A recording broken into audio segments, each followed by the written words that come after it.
Today, we're diving straight into episode 1 of the hit series Duty After School. This isn't your standard run-of-the-mill alien invasion story where everything just blows up in the first 5 minutes. Instead, this episode masterfully weaponizes something much more insidious. Seriously, I want you to ask yourself, what would it actually take to make you willingly sign up to fight in an alien war? A profound sense of global duty? Just the raw urge to survive? Well, for the kids of Sungjin High School's Class 32, the answer is incredibly, uncomfortably mundane. It was simply the promise of college extra credit. It establishes a world where these characters are so laser-focused on their academic futures that they're willing to put their actual lives on the line just to get a slate edge on their transcripts. Okay, let's dive into this. The story relies on this really slow, detailed reveal of the world, starting off with a deeply jarring juxtaposition. Up above, there are literal, massive purple alien spheres just hovering in the sky. But down below, the students' actual main concern is their upcoming CSAT exams. In fact, early in the episode, a student named Dokjun literally draws doodles on his test paper of these massive spheres crashing down and destroying the school. And why? Because if the apocalypse happens, he won't have to take his exams.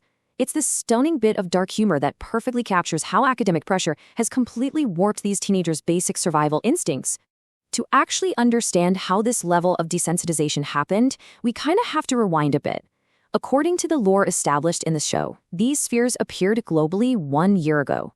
In the months that followed, scientists tested them, shot at them with drones, and eventually just deemed them harmless because, well, they just sat there doing nothing. So by the present day, they are entirely ignored by these completely stressed out high school seniors. The spheres have basically just become part of the weather. Because nothing has changed in their hyper-competitive academic routines, the students have entirely adapted to the absurdity. Now the pacing really starts to pick up here. But to truly understand this sheer gravity of the government's pivot, we need to anchor our empathy in what these kids are actually facing. The CSAT stands for the College Scholastic Ability Test. This is the ultimate high-pressure entrance exam that effectively dictates a South Korean student's entire future. We're talking which university they attend, the career prospects, their social standing, the whole shebang.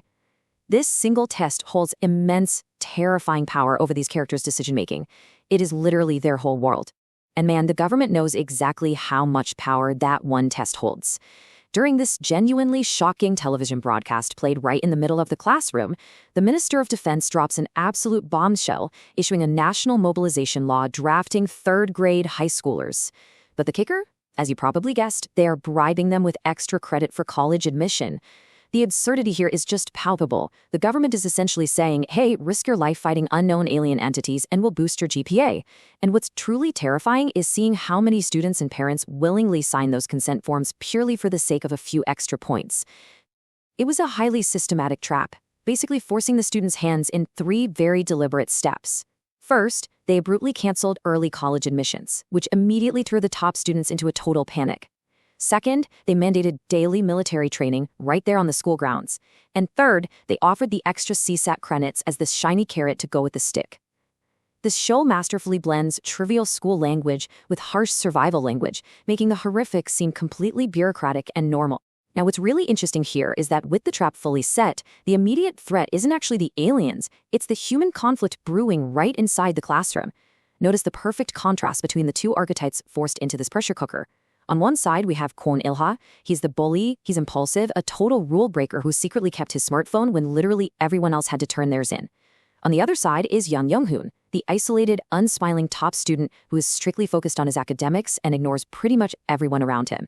When you lock 2 completely opposite personalities like this in a room and dial up the stress, an explosion isn't just possible, it's inevitable.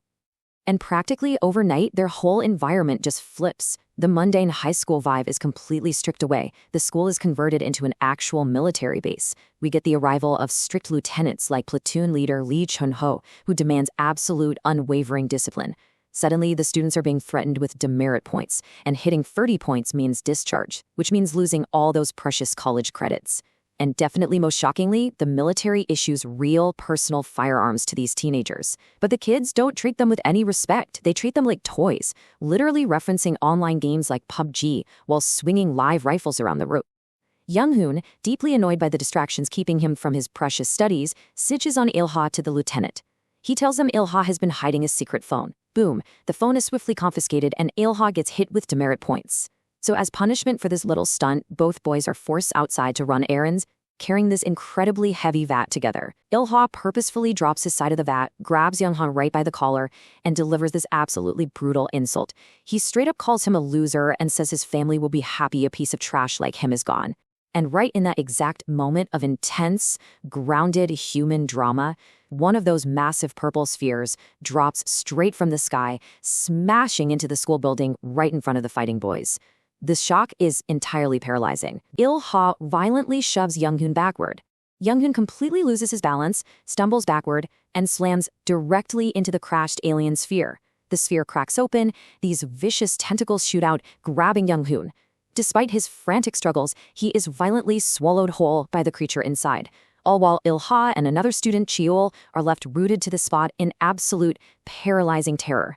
After this sheer, frantic horror of that climax, the show forces us to just sit with the emotional fallout, which really leaves us with this final, lingering thought.